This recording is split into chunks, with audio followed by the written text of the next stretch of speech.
Fundamental principles of criminal law. Schools of thought. Classical theory. The basis of criminal liability is human free will, and the purpose of the penalty is retribution. It is endeavored to establish a mechanical and direct proportion between crime and penalty, and there is scant regard to the human element. The RPC is generally governed by this theory. Positivist theory. The basis of criminal liability is the sum of the social, natural, and economic phenomena to which the actor is exposed. The purposes of penalty are prevention and correction. This theory is exemplified in the provisions regarding impossible crimes, RPC, Article 13, Paragraph 7, the mitigating circumstances of voluntary surrender and plea of guilty, RPC, Article 13, Paragraph 7, and habitual delinquency, RPC, Article 62. Eclectic or mixed theory. It is a combination of positivist and classical thinking, wherein crimes that are economic and social in nature should be dealt with in a positive manner. Thus, the law is more compassionate. Ideally, the classical theory is applied to heinous crimes, whereas the positivists are made to work on economic and social crimes. Utilitarian theory. The primary purpose of punishment under criminal law is the protection of society from actual and potential wrongdoers. The courts, therefore, in exacting retribution for the wronged society, should direct the punishment to potential or actual wrongdoers, since criminal law is directed against acts or omissions which the society does not approve of. Consistent with this theory is the mala prohibita principle, which punishes an offense regardless of malice or criminal intent. Construction or interpretation of penal laws. Effects of repeal/amendments of penal laws. Repeal by reenactment. Different effects of repeal on penal law. If the repeal makes the penalty lighter in the new law shall be applied, except when the offender is a habitual delinquent, or when the new law is made not applicable to pending action or existing cause of action. If the new law imposes a heavier penalty, the law in force at the time of the commission of the offense shall be applied. If the new law totally repeals the existing law, so that the act which was penalized under the old law is no longer punishable, the crime is obliterated. In addition, when the repeal is absolute, the offense ceases to be criminal. When the new law and the old law penalize the same offense, the offender can be tried under the old law. When the repealing law fails to penalize the offense under the old law, the accused cannot be convicted under the new law. A new law which omits anything contained in the old law dealing on the same subject operates as a repeal of anything not so included in the same amendatory act. Interpretation of penal laws. In the construction and interpretation of the Revised Penal Code, the Spanish text is controlling because it was approved by the Philippine legislature in its Spanish text, People v. Manaba, GR number 38725, October 31st, 1933, 58 Phil 665 to 669. Criminal statutes are to be strictly construed against the government and liberally in favor of the accused. Retroactive effect of penal laws. Penal laws shall have retroactive effect insofar as they favor the person guilty of a felony, although at the time of the publication of such laws a final sentence has been pronounced and the convict is serving the same, Article 22 RPC. Such provision is not applicable to the provisions of the RPC. Its application to the RPC can only be invoked where some former or subsequent law is under consideration, Reyes 2017. It must relate to penal laws existing prior to the RPC, in which the penalty was less severe than those of the Code, or laws enacted subsequent to the RPC, in which the penalty is more favorable to the accused. Suppletory application of the Revised Penal Code to special laws RPC Article 10. Article 10. Offenses not subject to the provisions of this code. Offenses which are or in the future may be punishable under special laws are not subject to the provisions of this code. This code shall be supplementary to such laws, unless the latter should specially provide the contrary. The suppletory application of the RPC to special laws, by virtue of Article 10 thereof, finds relevance only when the provisions of the special law are silent on a particular matter. Pro reo principle. Whenever a penal law is to be construed or applied and the law admits of two interpretations, one lenient to the offender and one strict to the offender, that interpretation which is lenient or favorable to the offender will be adopted. The accused ought to be presumed innocent until and unless his guilt is established beyond reasonable doubt. Section 14, 1987 Constitution. Courts, in construing an ambiguous criminal statute that sets out multiple or inconsistent punishments, should resolve the ambiguity in favor of the more lenient punishment. People v. Temperata, GR number 173473, December 17, 2008. Note: in dubio pro reo means when in doubt, rule for the accused. Mala in se and mala prohibita. Mala and se refer to acts which are inherently immoral. Mala prohibita refer to acts which are prohibited by a statute by reasons of public policy. Campanilla, 2019. Principles of generality, territoriality, and prospectivity. Generality. General rule. Penal laws and those of public security and safety shall be obligatory upon all who live or sojourn in the Philippine territory, subject to the principles of public international law, and to treaty stipulations, Article 14, Civil Code. Exceptions. Treaties or treaty stipulations and international agreements, e.g., RPUS visiting forces accord where the Philippines agreed that U.S. authorities may exercise exclusive jurisdiction over U.S. personnel with respect to offenses, including offenses relating to the security of the U.S. punishable under the law of the U.S., but not under the laws of RP. Laws of preferential application, e.g., RA 75, that penalizes acts which would impair the proper observance by the Republic and inhabitants of the Philippines of the immunities, rights, and privileges of duly accredited foreign diplomatic representatives in the Philippines.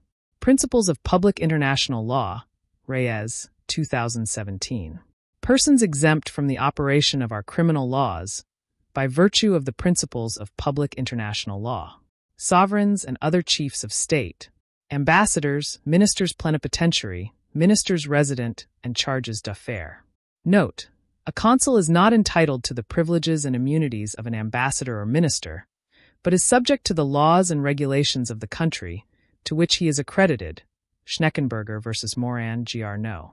L. 44896, July 31, 1936. Territoriality. General rule.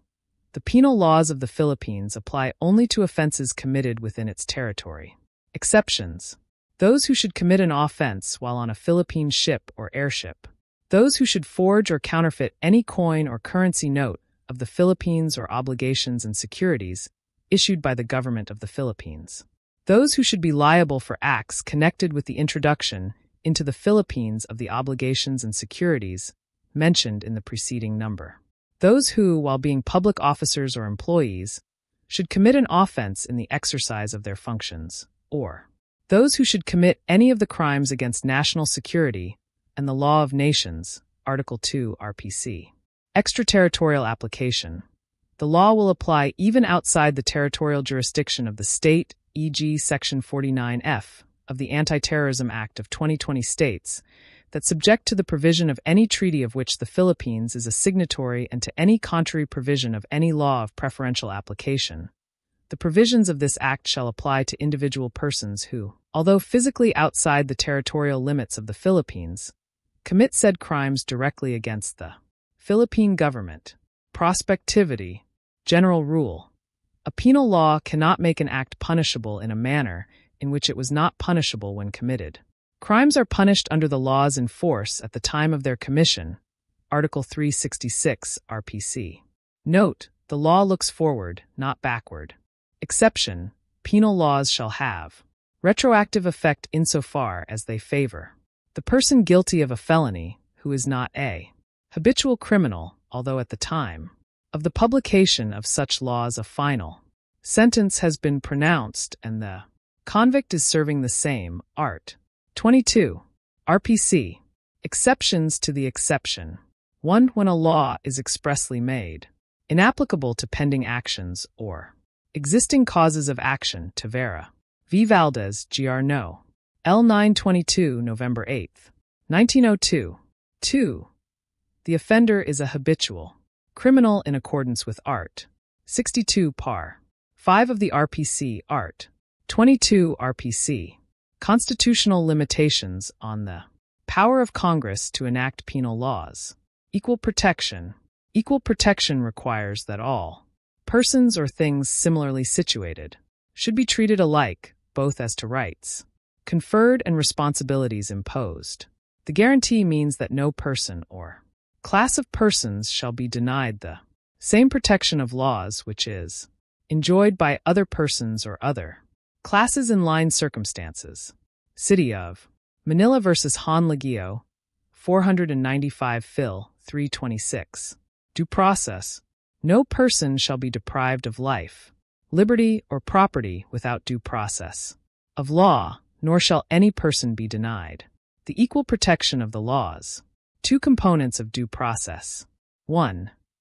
Substantive due process requires the intrinsic validity of the law in interfering with the rights of the person to his life, liberty, or property.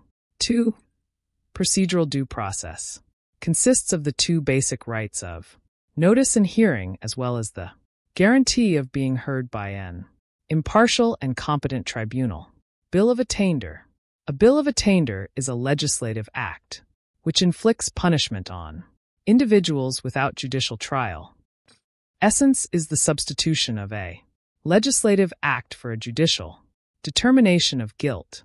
People v. Ferrer, 48 Scra 382, 395. Ex post facto law. It is an act which, when committed, was not a crime, cannot be made so by statute without violating the constitutional prohibition as to ex post facto laws. Cruel and unusual punishment. Excessive fine. Cruel and unusual punishment. The constitutional prescription against cruel and unusual punishment under the Bill of Rights extends only to situations of extreme corporeal or psychological punishment that strips the individual of his humanity. Maturin v. Kamalek, 2017. The prescription is aimed more at the form or character of the punishment, rather than at its severity. Excessive fines. The constitutional prohibition on the imposition of unusual fines applies only to criminal prosecutions. Republic v. De la Merced and Sons. To come under the prohibition, the penalty must be flagrantly and plainly oppressive, disproportionate to the offense committed, shock the moral sense of all reasonable persons as to what is right and proper under the circumstances. Revised Penal Code, Book 1. Felonies. Criminal liability. Elements of criminal liability. Felonies are committed not only by means of deceit, dolo, but also by means of fault, culpa, Article 3 RPC. Elements of felonies. That there must be an act or omission. That the act or omission must be punishable by the RPC. That the act is performed or the omission incurred by means of dolo or culpa. People v. Gonzalez, GR number 80762, March 19, 1990. Omission failure to perform a positive duty which one is bound to do under the law. It is important that there is a law requiring the performance of an act. If there is no positive duty, there is no liability. A felony is committed with malice when the following requisites are satisfied. He must have freedom while doing the act or omitting to do the act. He must have intelligence while doing the act or omitting to do the act. He must have intent in doing the act or omitting to do the act. A person committing a felony is criminally liable, although the consequences of his felonious act are not intended by him. Article 4 RPC. Requisites. That an intentional felony, dolo, has been committed, and that the wrong suffered by the injured party be a direct consequence of the crime committed by the offender. People v. Salinas, CA, 62 OG 3186. Proximate cause, that cause which, in natural and continuous sequence, unbroken by any efficient intervening cause, produces the injury, and without which the result would not have occurred. Mendoza v. SPS Gomez, GR number 160110, June 18, 2014. Note: a person is not liable criminally for all possible consequences which may immediately follow his felonious act, but only for such acts which are proximate. Reyes, 2017. A person performing an act which would be an offense against persons or property, were it not for the inherent impossibility of its accomplishment or on account of employment of inadequate or ineffectual means, is criminally liable. Article 4 RPC. Requisites: that the act performed would be a crime against persons or property, that the act was done with evil intent, that its accomplishment is inherently impossible, or that the means employed is either inadequate or ineffectual, and that the act performed should not constitute a violation of another provision of the RPC. The crimes against persons under the RPC are parricide, Article 246, murder, Article 248, homicide, Article 249, infanticide, Article 255, abortion, Articles 256, 257, 258, and 259. Duel, Articles 260 and 261. Physical injuries, Articles 262, 263, 264, 265, and 266. Rape, Article 266A. The crimes against property under the RPC are robbery, Articles 294, 297, 298, 299, 300, 302, and 303. Brigandage, Articles 306 and 307. Theft, Articles 308, 310, and 311. Usurpation, Articles 312 and 313. Culpable insolvency, Article 314. Swindling and other deceits, Articles 315, 316, 317, and 318. Chattel mortgage, Article 319. Arson and other crimes involving destruction, Articles 320, 321, 322, 323, 324, 325, and 326. Malicious mischief, Articles 327, 328, 329, 330, and 331.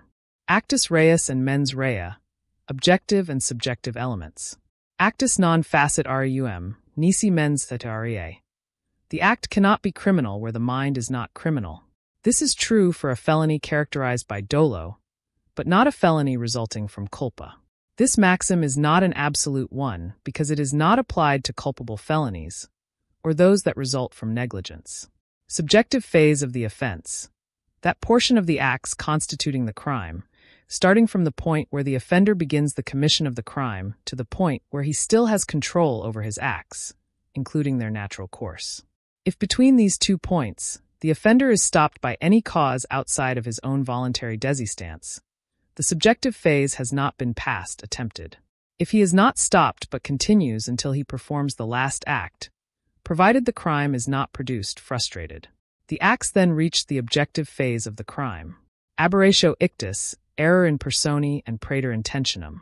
Aberratio ictus, there is a mistake in the blow. Legal effect, A, it may result in complex crime, or B, it may result in having 2 felonies. Error in persone, there is a mistake in the identity of the victim. Legal effect, if the intended crime and the crime actually committed are punished with different penalties, the lesser penalty for the crime committed is imposed, Article 49, RPC.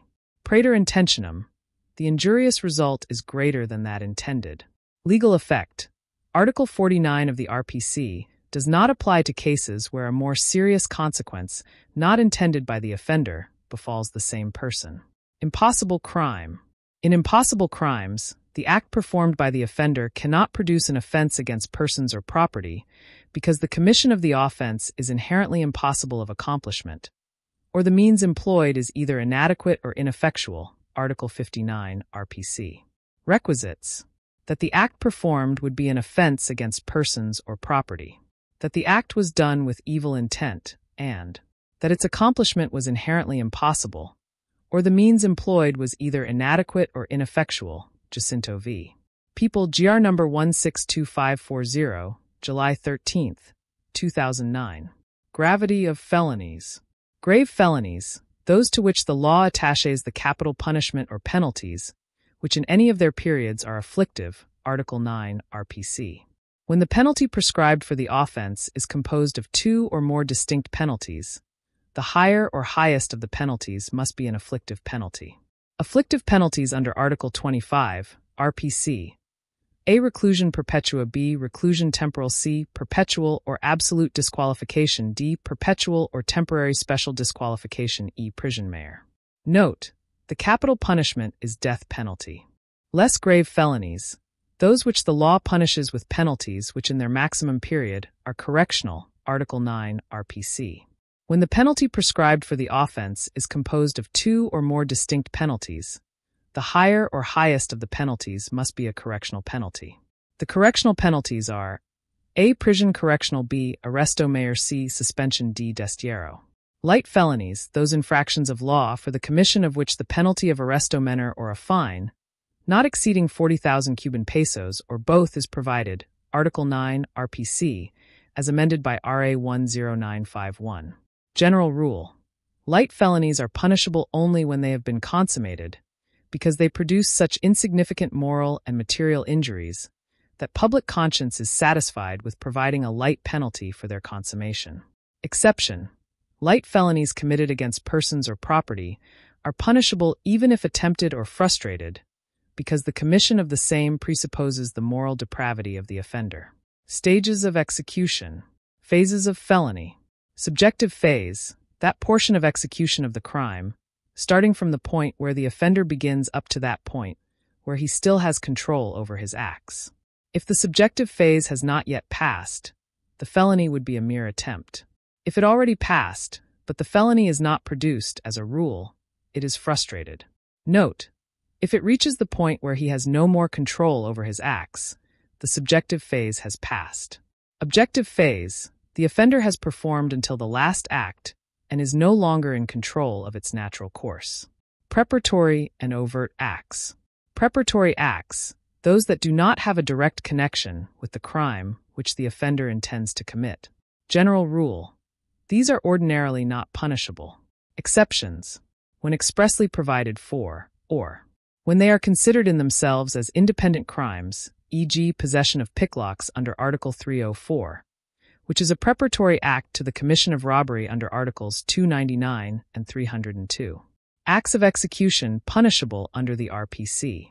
Consummated felonies. A felony is consummated when all the elements necessary for its execution and accomplishment are present, Article 6 RPC. Frustrated felonies. It is frustrated when the offender performs all the acts of execution which would produce the felony as a consequence, but which, nevertheless, do not produce it by reason of causes independent of the will of the perpetrator, Article 6 RPC. Elements. The offender performs all the acts of execution. All the acts performed would produce the felony as a consequence. The felony is not produced by reason of causes independent of the will of the perpetrator. People v. Orita, GR number 88724, April 3, 1990. Attempted felonies. There is an attempt when the offender commences the commission of a felony directly by overt acts, and does not perform all the acts of execution which should produce the felony by reason of some cause or accident other than his own spontaneous desistance, Article 6 RPC. Elements. The offender commences the commission of the felony directly by overt acts. He does not perform all the acts of execution which should produce the felony. The non-performance of all acts of execution was due to some cause or accident other than his own spontaneous desistance. Duty of the courts in case of non-punishable act and excessive penalty, Article 5. Whenever a court has knowledge of any act which it may deem proper to express and which is not punishable by law, it shall render the proper decision and shall report to the Chief Executive, through the DOJ, the reasons which induce the court to believe that said act should be made the subject of penal legislation. In the same way, the court shall submit to the Chief Executive, through the DOJ, such statement as may be deemed proper, without suspending the execution of the sentence, when a strict enforcement of the provisions of this code would result in the imposition of a clearly excessive penalty, taking into consideration the degree of malice and the injury caused by the offense. Circumstances affecting criminal liability. Criminal liability. Justifying circumstances. Justifying circumstances are those where the act of a person is said to be in accordance with law, so that such person is deemed not to have transgressed the law and is free from both criminal and civil liability. There is no civil liability, except in paragraph 4 of Article 11 of the RPC, where the civil liability is borne by the persons benefited by the act, Reyes, 2017. Paragraph 1. Self-defense. Self-defense implies the admission by the accused that he committed the acts that would have been criminal in character, had it not been for the presence of circumstances whose legal consequences negate the commission of a crime, Sabi v. People, GR number 192150, October 1, 2014. Requisites: unlawful aggression, reasonable necessity of the means employed to prevent or repel it, and lack of sufficient provocation on the part of the person defending himself, Article 11 RPC. There is unlawful aggression on the part of the victim when he puts the life, limb, or right of the person invoking self-defense in actual or imminent danger. There must be actual physical force or actual use of a weapon. People v. Sampson, GR number 214883, September 2, 2015. Two kinds of unlawful aggression: actual or material, an attack with physical force or with a weapon, an offensive act that positively determines the intent of the aggressor to cause the injury. Imminent, an attack that is impending or at the point of happening. People v. Alarbi, GR number 227421, July 3, 2018. Retaliation is not self-defense, Reyes, 2017. Paragraph 2. Defense of relatives. Requisites: unlawful aggression against a relative, reasonable necessity of the means employed to prevent or repel it, and lack of participation in the relative's provocation. Relatives that can be defended: spouse, ascendants, descendants, legitimate, natural, or adopted brothers or sisters, relatives by affinity in the same degrees, or relatives by consanguinity within the fourth civil degree. Paragraph 3. Defense of stranger. Requisites: unlawful aggression against a stranger, reasonable necessity of the means employed to prevent or repel it, and the person defending accused be not induced by revenge, resentment, or other evil motive. Paragraph 4. Avoidance of greater evil or injury. Requisites: that the evil sought to be avoided actually exists, that the injury feared be greater than that done to avoid it, and that there be no other practical and less harmful means of preventing it. There is civil liability under this paragraph. The persons for whose benefit the harm has been prevented shall be civilly liable in proportion to the benefit which they may have received, Article 101 RPC. Paragraph 5. Fulfillment of duty or lawful exercise of right or office. Requisites: that the accused acted in the performance of a duty or in the lawful exercise of a right or office, and that the injury caused or the offense committed be the necessary consequence of the due performance of duty or the lawful exercise of such right or office. Paragraph 6. Obedience to an order issued for some lawful purpose. Requisites: that an order has been issued by a superior, that such order must be for some lawful purpose, and that the means used by the subordinate to carry out said order is lawful. Exempting circumstances. Exempting circumstances are those grounds for exemption from punishment, because there is wanting in the agent of the crime any of the conditions which make the act voluntary or negligent. Paragraph 1. An imbecile or an insane person, unless the latter has acted during a lucid interval. Paragraph 2. A person 15 years of age or under. Under the Juvenile Justice and Welfare Act, a child 15 years of age or under at the time of the commission of the crime is exempt from criminal liability. However, he or she will be subjected to an intervention program, Section 6, RA 9344. Paragraph 3. A person above 15, but below 18 years of age who acted without discernment.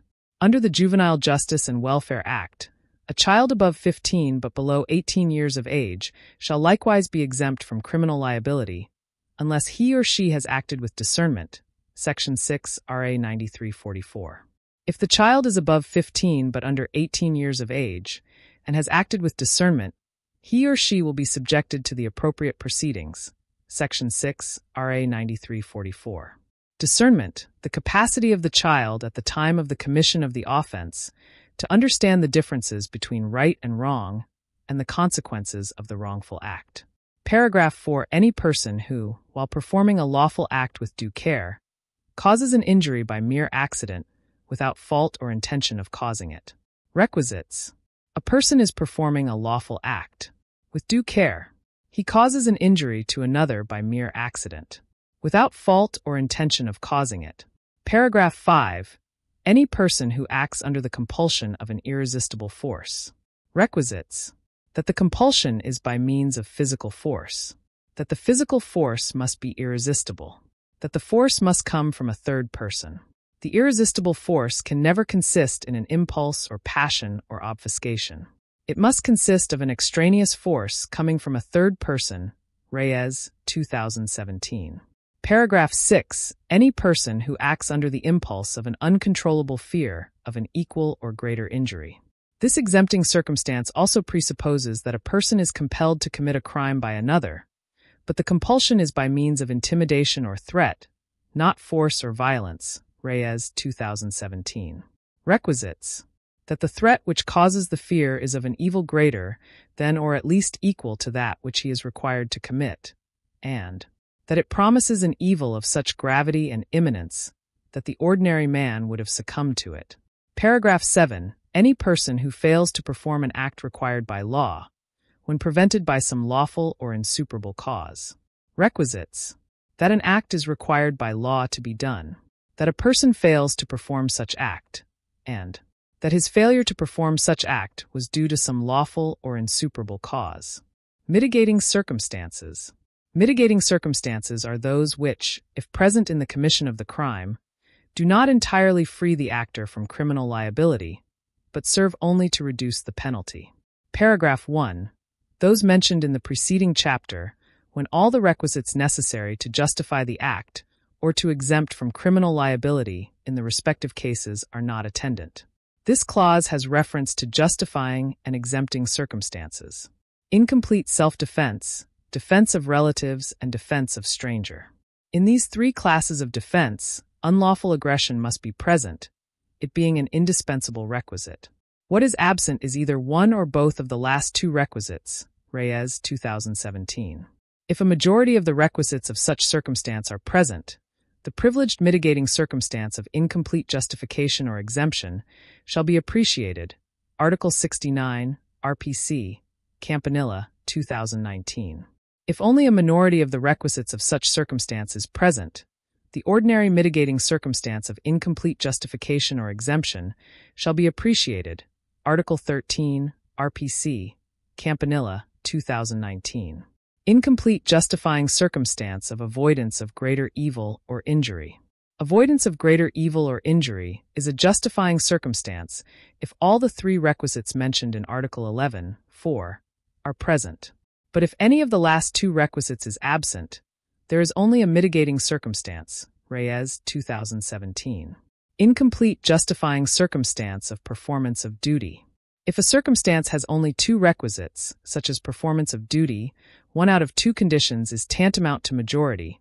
People v. Owanes and Galanta, GR number 47722, July 27, 1943. Incomplete exempting circumstance of minority. In case of minority, the circumstance is either exempting or privileged mitigating. There is no ordinary mitigating circumstance of minority. Campanilla, 2019. In privileged mitigating circumstance of minority, the penalty shall be lowered by 1 degree. Article 68 RPC. Incomplete exempting circumstance of accident. In accident, the act must be lawful, and it must be committed without dolo or culpa. If the act causing death is committed with dolo, the crime committed is the intentional felony of homicide or murder. The penalty prescribed by Article 248 or 240 shall not be adjusted. If the act causing death is committed with culpa, the penalty prescribed under Article 365 on reckless imprudence resulting in homicide shall be imposed. If the act causing death is committed without dolo or culpa, but the same is unlawful, e.g., driving without a license, the penalty under Article 67 shall be imposed. Campanilla, 2019. Paragraph 2. That the offender is under 18 years of age or over 70 years. Under the Juvenile Justice and Welfare Act, the following are exempt from criminal liability: a child 15 years of age or under at the time of the commission of the crime, and A child above 15 but under 18 years of age who has acted without discernment. Section 6, RA 9344. If the child is above 15 but under 18 years of age and has acted with discernment, minority is a privileged mitigating circumstance, which shall lower the penalty by 1 degree, Article 68, RPC. Seniority is only a generic mitigating circumstance, Reyes, 2017. Seniority as a mitigating circumstance can only be considered if the offender is over 70 years of age at the time of the commission of the crime, and not at the time of the promulgation of the decision, Campanilla, 2019. Paragraph 3. That the offender had no intention to commit so grave a wrong as that committed. This circumstance can be taken into account only when the facts proven show that there is a notable and evident disproportion between the means employed to execute the criminal act and its consequences, Reyes, 2017. The intention of the accused at the time of the commission of the crime is manifested from the weapon used, the mode of attack employed, and the injury sustained by the victim, People v. Maglian, GR number 189834, March 30, 2011. Paragraph 4. That sufficient provocation or threat on the part of the offended party immediately preceded the act. Provocation, in order to be mitigating, must be sufficient and immediately preceding the act. People v. Pagel, GR No. L32040, October 25, 1977. Requisites of provocation. That the provocation must be sufficient. That it must originate from the offended party. That the provocation must be immediate to the act. Requisites of threat. There must be a threat on the part of the offended party. The threat must be sufficient, and the threat must immediately precede the criminal act committed by the offender. Note: provocation can only be appreciated in crimes against persons. One cannot provoke another person to commit forcible abduction, theft, or estafa, Campanilla, 2019. Paragraph 5. That the act was committed in the immediate vindication of a grave offense to the one committing the felony, his spouse, ascendants, descendants, legitimate, natural or adopted brothers or sisters, or relatives by affinity within the same degrees. Requisites: that there be a grave offense done to the one committing the felony, his spouse, ascendants, descendants, legitimate, natural or adopted brothers or sisters, or relatives by affinity within the same degrees, and that the felony is committed in vindication of such grave offense. A lapse of time is allowed between the vindication and the doing of the grave offense. Paragraph 6. That of having acted upon an impulse so powerful as naturally to have produced passion or obfuscation. Passion or obfuscation may constitute a mitigating circumstance only when the same arose from lawful sentiments.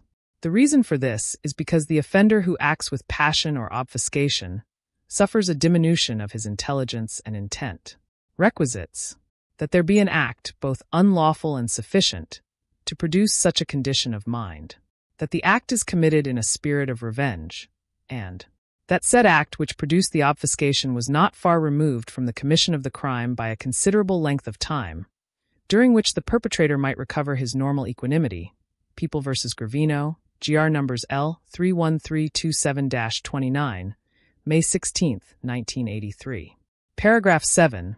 That the offender had voluntarily surrendered himself to a person in authority or his agents, or that he had voluntarily confessed his guilt before the court prior to the presentation of the evidence for the prosecution. Requisites of voluntary surrender: that the offender had not been actually arrested, that the offender surrendered himself to a person in authority or to the latter's agent, and that the surrender was voluntary. De Vera v. De Vera, GR number 172832, April 7, 2009. Requisites of plea of guilty: that the offender spontaneously confessed his guilt, that the confession of guilt was made in open court, that is, before the competent court that is to try the case, and that the confession of guilt was made prior to the presentation of evidence for the prosecution. People v. Crisostomo, GR No. L32243, April 15, 1988. The act of the accused of testifying for the prosecution, without previous discharge, is a mitigating circumstance analogous to a plea of guilty. People v. Nevaska, GR No. L28107, March 15, 1977. If an accused, charged with an offense cognizable by the MTC, pleads not guilty therein, and on appeal to the RDC, changes his plea to that of guilty upon rearraignment, he should not be entitled to the mitigating circumstance of confession of guilt. Paragraph 8, that the offender is deaf and dumb, blind or otherwise suffering from some physical defect, which thus restricts his means of action, defense, or communication with his fellow beings.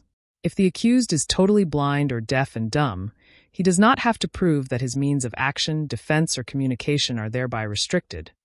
But in the case of other physical defects, he must prove such restrictions, Campanilla, 2019, citing Regulato. Paragraph 9, such illness of the offender, as would diminish the exercise of the willpower of the offender, without however depriving him of consciousness of his acts. Requisites: that the illness of the offender must diminish the exercise of his willpower, and that such illness should not deprive the offender of consciousness of his acts. Paragraph 10, and finally, any other circumstance of a similar nature and analogous to those above mentioned. The fact that the defendant was over 60 years old and with failing sight is analogous to Article 13.2, as similar to the case of one over 70 years of age, Reyes, 2017. People v. Riantillo and Ruiz, CA GR No. 301, July 27, 1938. A person who killed his debtor who had tried to escape and refused to pay his debt is entitled to a mitigating circumstance similar to passion and obfuscation, Reyes, 2017. People v. Maranillo, CA 36 OG 2283. The accused, who committed theft out of extreme poverty, is entitled to a mitigating circumstance similar to incomplete justification or state of necessity. Extreme poverty and necessity are mitigating circumstances under Article 13.10 of the RPC in recognition of the imminent principle that the right to life is more sacred than a mere property right. This rule is not to encourage or even countenance theft, but merely to dull somewhat the keen and pain-producing edges of the stark realities of life, Campanilla, 2019. People v. Macbull, GR No. 48976, October 11, 1943. Exceptions. Extreme poverty cannot be considered in the crime of murder. People v. Augustin, GR No. L18368, March 31, 1966, or in the sale of dangerous drugs committed by a minor, Gallardo v. Tabamo, Jr., Admiral Matter No. RTJ 92-881, June 22, 1994. Aggravating circumstances. Aggravating circumstances are those which, if attendant in the commission of the crime, serve to increase the penalty without, however, exceeding the maximum of the penalty provided by law for the offense. Kinds of aggravating circumstances. Generic, those that can generally apply to all crimes. Examples: A. Dwelling, B. Nighttime, C. Recidivism, D. In consideration of price, reward, or promise. Specific, those that apply only to particular crimes. Examples: A. Cruelty in crimes against persons, B. Treachery in crimes against persons, C. The victim is the offender's parent, ascendant, guardian, curator, teacher, or a person in authority in less serious physical injuries, D. Use of unlicensed firearms in robbery and band, E. Abuse of authority or confidential relations by guardians or curators in seduction, rape, acts of lasciviousness, white slavery, and corruption of minors. Qualifying, those that change the nature of the crime. Examples: A. By means of poison, B. With the aid of armed men, C. Alavosia, treachery, or evident premeditation qualifies the killing of a person to murder, D. Grave abuse of confidence, which makes stealing as qualified theft. Inherent, those that must of necessity accompany the commission of the crime, Article 62 RPC. Examples: A. Evident premeditation is inherent in robbery, theft, estafa, adultery, and concubinage, B. Abuse of public office in bribery, C. Breaking of a wall or unlawful entry into a house in robbery with the use of force upon things, D. Fraud in estafa, E. Deceit in simple seduction, F. Ignominy in rape, G. Disregard of respect due the offended party on account of rank in direct assault, H. Superior strength in treason, I. Cruelty and mutilation. Special, those that cannot be offset by an ordinary mitigating circumstance, and have the result of imposing the penalty in the maximum period. Examples: A. Taking advantage of public position, B. Complex crime, Article 48, RPC, C. Organized or syndicated crime group, Article 62, RPC-D quasi-recidivism, Article 160 RPCE. The use of a loose firearm when inherent in the commission of a crime, Section 29, RA 10591F. Under the influence of drugs, Section 25, RA 9165, G. Exploitation of minor, Section 20C of RA 9344, as amended by RA 10630. Paragraph 1, that advantage be taken by the offender of his public position, applies only when the person committing the crime is a public officer who takes advantage of his public position. Hence, the public officer must use the influence, prestige, or ascendancy which his office gives him as the means by which he realizes his purpose, Reyes, 2017. However, this circumstance cannot be taken into consideration in offenses where taking advantage of official position is made by law as an integral element of the crime, such as in malversation under Article 217, or in falsification of document committed by public officers under Article 171. Similarly, this is inherent in the case of accessories under Article 19, Paragraph 3, and in crimes committed by public officers. Paragraph 2, that the crime be committed in contempt of or with insult to the public authorities. Requisites: that the public authority is engaged in the exercise of his functions, that he who is thus engaged in the exercise of said functions is not the person against whom the crime is committed. The offender knows him to be a public authority, and his presence has not prevented the offender from committing the criminal act. A public authority, sometimes also called a person in authority, is a public officer who is directly vested with jurisdiction, that is, a public officer who has the power to govern and execute the laws. The councillor, the mayor, the governor, etc. are persons in authority.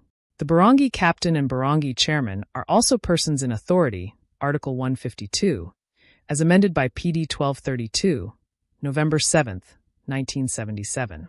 Note: teachers, professors, and persons charged with the supervision of public or duly recognized private schools, colleges and universities, and lawyers, in the actual performance of their professional duties, or on the occasion of such performance, are persons in authority only for purposes of direct assault and simple resistance, Article 152 RPC.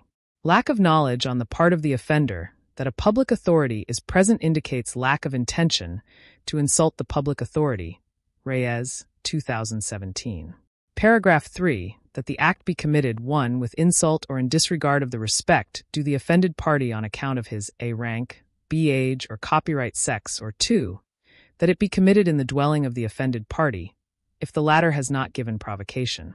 Disregard of the respect due the offended party on account of his rank, age, or sex may be taken into account only in crimes against persons or honor, when in the commission of the crime there is some insult or disrespect to rank, age, or sex. It is not proper to consider this aggravating circumstance in crimes against property, Reyes, 2017.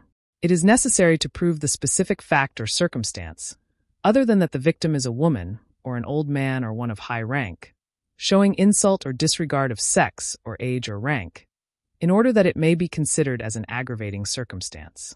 Rank. There must be a difference in the social condition of the offender and the offended party. It refers to a high social position or standing as a grade in the armed forces, or to a graded official standing or social position or station, or to the order or place in which said officers are placed in the Army and Navy in relation to others, or to the designation or title of distinction conferred upon an officer in order to fix his relative position in reference to other officers in matters of privileges, precedence, and sometimes of command, or by which to determine his pay and emoluments, as in the case of Army staff officers, or to a grade or official standing, relative position in civil or social life, or in any scale of comparison, status, grade, including its grade, status, or scale of comparison within a position. Age. The circumstance of old age cannot be considered aggravating in the absence of evidence that the accused deliberately intended to offend or insult the age of the victim. Sex. Refers to the female sex, not to the male sex. Disregard of sex is not aggravating in the absence of evidence that the accused deliberately intended to offend or insult the sex of the victim or showed manifest disrespect to her womanhood. This aggravating circumstance, sex, is not applicable in certain cases. when the offender acted with passion and obfuscation, when there exists a relationship between the offended party and the offender, when the condition of being a woman is indispensable in the commission of the crime.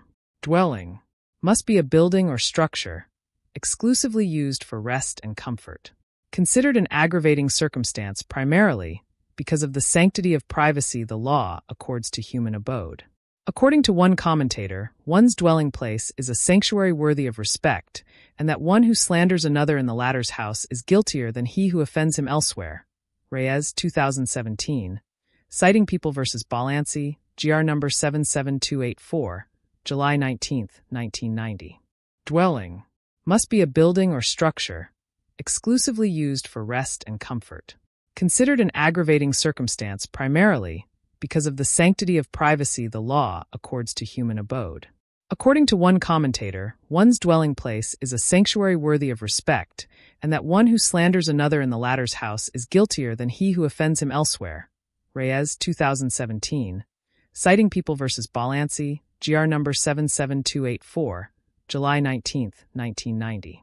Dwelling is not aggravating in the following circumstances: when the owner of the dwelling gave sufficient and immediate provocation, when the offender and the offended party are occupants of the same house, except in the case of adultery in the conjugal dwelling, the same is aggravating.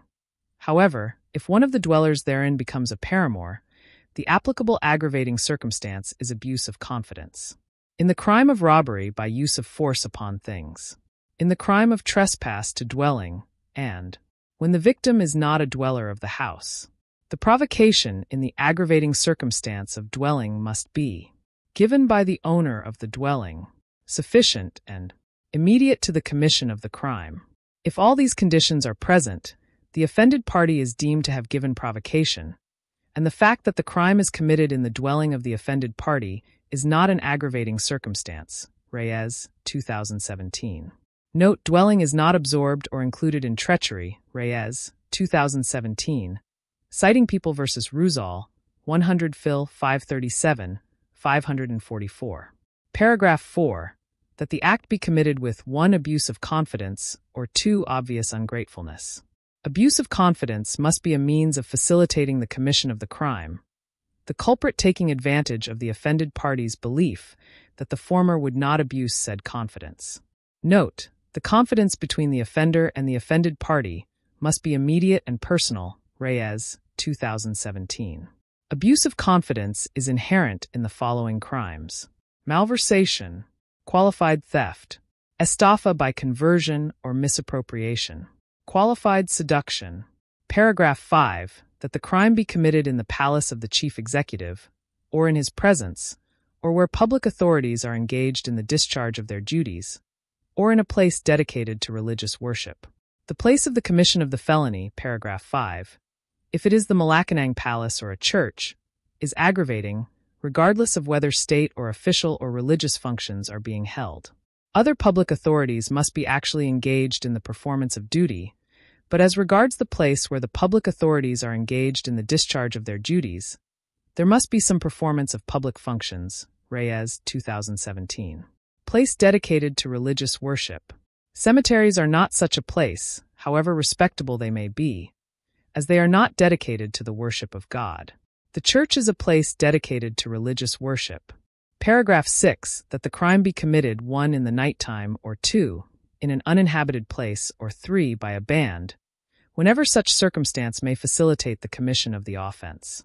Nighttime, uninhabited place, or band is aggravating when it facilitated the commission of the crime, or when especially sought for by the offender to ensure the commission of the crime or for the purpose of impunity, or when the offender took advantage thereof for the purpose of impunity. Especially sought means that the offender sought or waited for it in order to realize the crime with more ease. Impunity means to prevent the offender from being recognized or to secure himself against detection and punishment. Took advantage means that the accused availed himself thereof for the successful consummation of his plans. Nighttime. That period of darkness beginning at the end of dusk and ending at dawn. Nights are from sunset to sunrise, viata, where the darkness of the night was merely incidental to the collision between two vehicles, which caused the heated argument and the eventual stabbing of the victim, nighttime is not aggravating. To be aggravating, the prosecution must show that the accused purposely sought to commit the crime at nighttime in order to facilitate the achievement of his objectives, to prevent discovery, or to evade capture. Even if the offender sought nighttime, the moment the scene of the crime has been illuminated by any light, nighttime will not be considered as an aggravating circumstance. General rule: nighttime is absorbed in treachery, Estrada, 2008. Exception: where both the treacherous mode of attack and nocturnity were deliberately decided upon, they can be considered separately if such circumstances have different factual bases, Estrada, 2008. Uninhabited place: one where there are no houses at all, a place at a considerable distance from town, or where the houses are scattered at a great distance from each other. Whether or not the crime committed is attended by this aggravating circumstance should be determined not by the distance of the nearest house from the scene of the crime, but whether or not in the place of the commission of the offense there was a reasonable possibility of the victim receiving some help. Example: the purely accidental circumstance that on the day in question another banca, namely, that of the witnesses for the prosecution, was also at sea, is not an argument against the consideration of such aggravating circumstance. It was difficult for the victim to receive any help, and it was easy for the assailants to escape punishment. Band. Whenever more than 3 armed malefactors shall have acted together in the commission of an offense, it shall be deemed to have been committed by a band. The mere fact that there are more than 3 armed men at the scene of the crime does not prove the existence of a band, if only one of them committed the crime, while the others were not aware of the commission of the crime. The definition of by a band says that the armed men shall have acted together in the commission of the offense. Note: the band must be composed of more than 3 armed persons. Hence, even if there are 20 persons, but only 3 are armed, this aggravating circumstance cannot be considered. Applicability of band as an aggravating circumstance. By a band is aggravating in crimes against property, or against persons, or in the crime of illegal detention or treason. Not applicable to crimes against chastity. Abuse of superior strength and use of firearms, absorbed in aggravating circumstance of by a band, all the armed men, at least 4 in number, must take direct part in the execution of the act constituting the crime. Paragraph 7. That the crime be committed on the occasion of a conflagration, shipwreck, earthquake, epidemic, or other calamity or misfortune. The reason for the existence of this circumstance is found in the debased form of criminality met in one who, in the midst of a great calamity, instead of lending aid to the afflicted, adds to their suffering by taking advantage of their misfortune to despoil them. Note: the phrase or other calamity or misfortune refers to other conditions of distress similar to those precedingly enumerated, that is, conflagration, shipwreck, earthquake, or epidemic. Hence, chaotic conditions after liberation are not included under this paragraph. Paragraph 8. That the crime be committed with the aid of 1 armed man, or 2 persons who ensure or afford impunity. Requisites: that armed men or persons took part in the commission of the crime, directly or indirectly, and that the accused availed himself of their aid or relied upon them when the crime was committed. Note: the casual presence of armed men near the place where the crime was committed does not constitute an aggravating circumstance when it appears that the accused did not avail himself of their aid or rely upon them to commit the crime. The armed men must take part directly or indirectly. Exceptions: this aggravating circumstance shall not be considered when both the attacking party and the party attacked were equally armed. This aggravating circumstance is not present when the accused as well as those who cooperated with him in the commission of the crime acted under the same plan and for the same purpose. People v. Peering, 63 Phil, 546, 553. People v. Candato Gr. No. L34089, August 1, 1978, 84 SCRA 508, 524. Paragraph 9. That the accused is a recidivist. A recidivist is one who, at the time of his trial for one crime, shall have been previously convicted by final judgment of another crime embraced in the same title of the RPC. Requisites: that the offender is on trial for an offense, that he was previously convicted by final judgment of another crime, that both the first and the second offenses are embraced in the same title of the RPC, that the offender is convicted of the new offense, Reyes, 2017. Paragraph 10, that the offender has been previously punished for an offense to which the law attaches an equal or greater penalty, or for 2 or more crimes to which it attaches a lighter penalty. Requisites: that the accused is on trial for an offense, that he previously served sentence for another offense to which the law attaches an equal or greater penalty, or for 2 or more crimes to which it attaches a lighter penalty than that for the new offense, and that he is convicted of the new offense. Note: it is the penalty attached to the offense, not the penalty actually imposed, that is considered. Recidivism vis-a-vis reiteration. Recidivism: it is enough that a final judgment has been rendered in the first offense. Requires that the offenses be included in the same title of the RPC, always taken into consideration in fixing the penalty to be imposed upon the accused.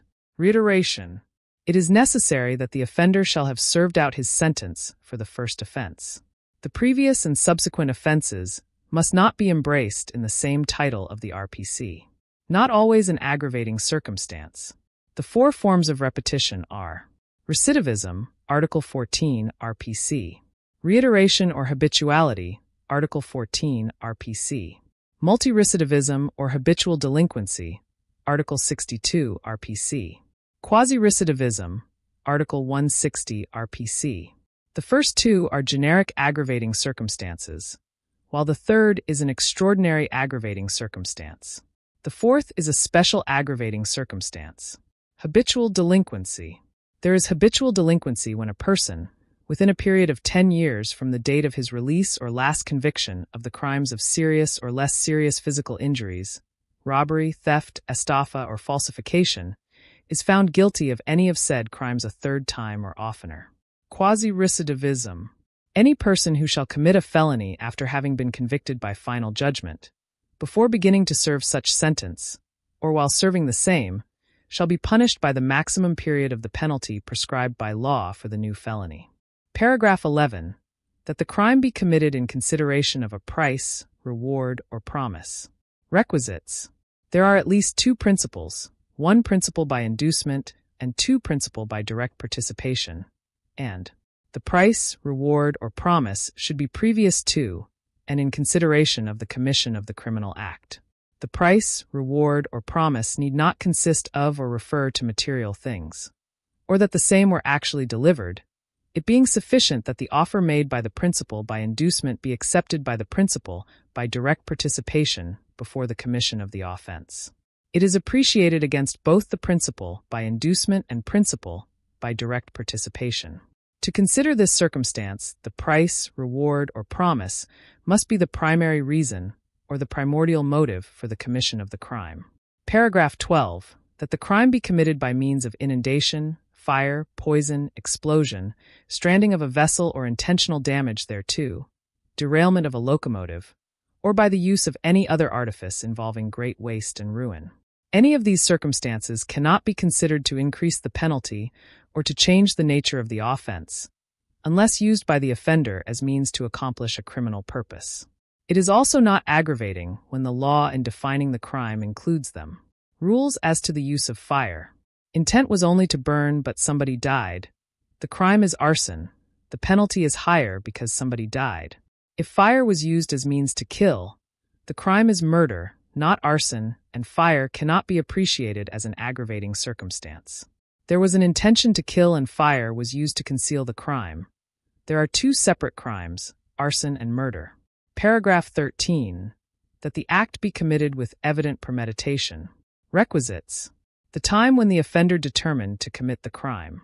An act manifestly indicating that the culprit has clung to his determination, and a sufficient lapse of time between the determination and execution to allow him to reflect upon the consequences of his act, and to allow his conscience to overcome the resolution of his will. The essence of premeditation is that the execution of the criminal act must be preceded by cool thought and reflection upon the resolution to carry out the criminal intent during the space of time sufficient to arrive at a calm judgment. There must be evidence showing that the accused meditated and reflected on his intention between the time when the crime was conceived by him and the time it was actually perpetrated. Note: evident premeditation is appreciated only in crimes against persons. Evident premeditation is absorbed in treachery. General rule: conspiracy generally denotes premeditation. Exception: in implied conspiracy, evident premeditation may not be appreciated, in the absence of proof as to how and when the plan to kill the victim was hatched, or what time had elapsed before it was carried out. Paragraph 14 that 1 craft, 2 fraud, or 3 disguise be employed.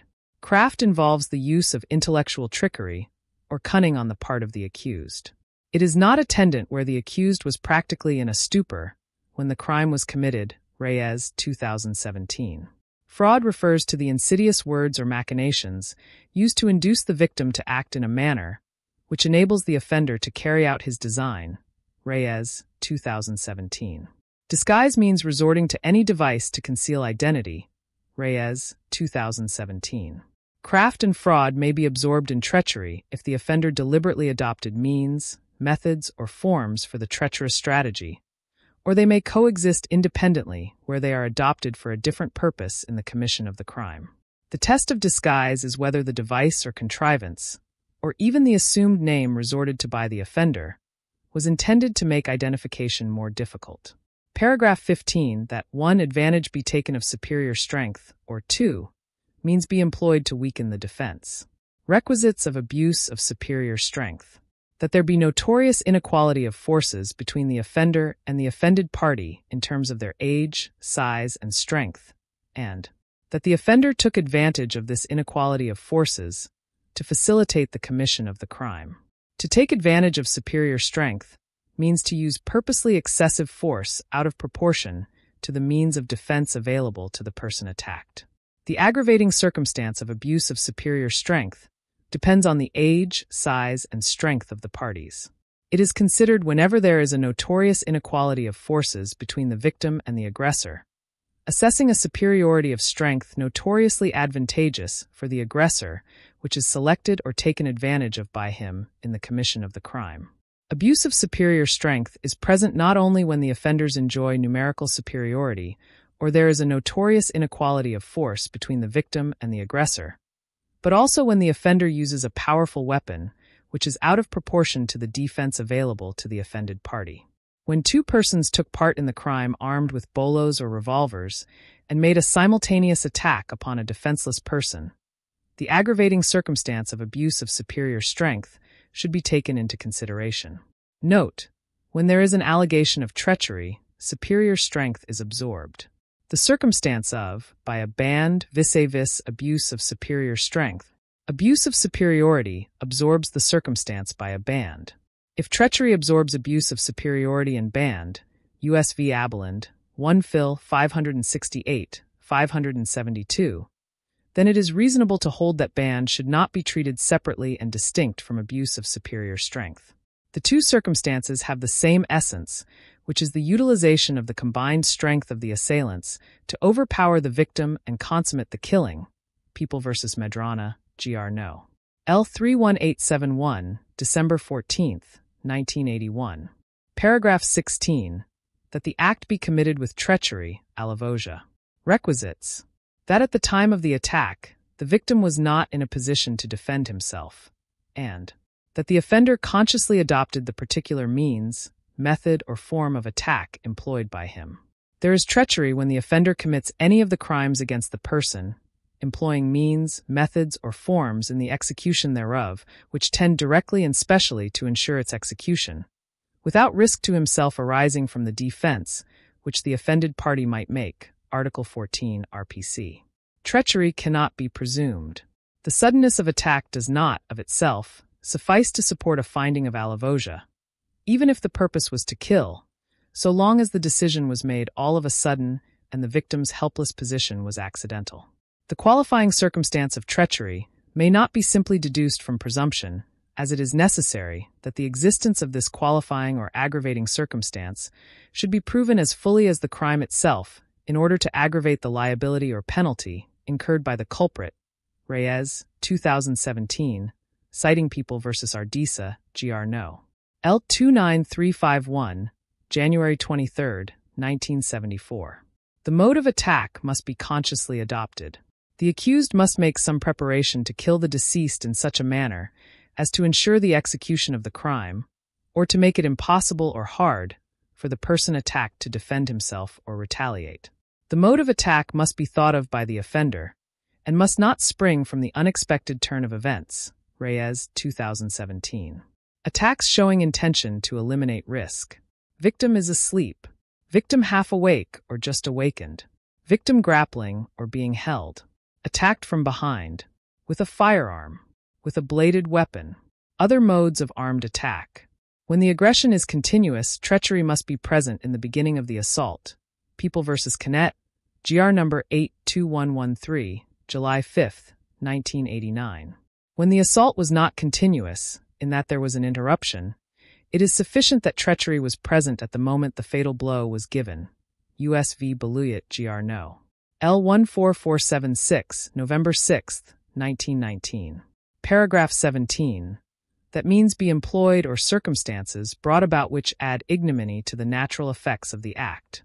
Ignominy is a circumstance pertaining to the moral order, which adds disgrace and obloquy to the material injury caused by the crime. Reyes, 2017, citing U.S. v. Abegar. Note, applicable to crimes against chastity, less serious physical injuries, light or grave coercion, and murder. Reyes, 2017. No ignominy when a man is killed in the presence of his wife. The fact that the deceased was killed in the presence of his wife certainly could not have such signification. The circumstance of ignominy was not present, because no means were employed nor did any circumstance surround the act tending to make the effects of the crime more humiliating. Paragraph 18. That the crime be committed after an unlawful entry. There is an unlawful entry when an entrance is effected by a way not intended for the purpose. Unlawful entry must be a means to effect entrance and not for escape. Note, dwelling and unlawful entry are taken separately in murders committed in a dwelling. Unlawful entry is not aggravating in trespass to dwelling. Paragraph 19. That as a means to the commission of a crime, a wall, roof, floor, door, or window be broken. Exception. Under Section 11, Rule 113 of the Revised Rules of Criminal Procedure, an officer, in order to make an arrest, either by virtue of a warrant or without a warrant as provided in Section 5, may break into any building or enclosure where the person to be arrested is or is reasonably believed to be, if he is refused admittance thereto, after announcing his authority and purpose.